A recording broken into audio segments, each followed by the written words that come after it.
বাবা, আমি বাড়িতে চলে আসতেছি। আমি অলরেডি ট্রেনে উঠে পড়েছি। আমার পক্ষে আর সম্ভব না। তোমার জামাই অন্য কাউকে বিয়ে করতে চায়। আমার সন্তান হয় না বলে সে অন্য কাউকে বিয়ে করে নেবে? বাচ্চা কাচ্চা হবে হবে না এটা উপরওয়ালার হাতে, মন খারাপ করার কিছু নেই। আমি তোমাকে বাচ্চা দিতে পারবো না। তোমার খারাপ লাগবে না? আমি তো তোমাকে ভালোবাসি, আমি শুধু চাই তোমার মুখে সবসময় একটু মিষ্টি হাসি। আমাদের 10 বছরের প্রেম, 5 বছরের সংসার।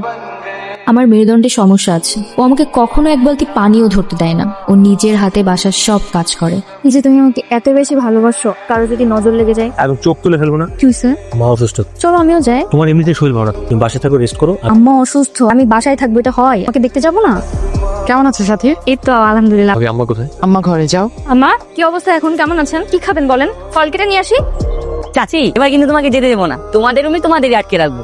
ঠিক আছে। কি হয়েছে মা? কিছু বলো না, সে কখন থেকে শুধু কান্না করতেছো, আমাকে বলো। তোর চিন্তায় আমার সারা রাত ঘুম হয় না। তোর ঘরে কোনো সন্তানাদি নাই, এভাবে আর কতদিন বার করবি? এই হচ্ছে তাহলে তোমার অসুখ। এটা উপরওয়ালা যখন দিবে তখন এমনিতেই হবে, এটা নিয়ে তো চিন্তা করার কিছু নেই তোমার।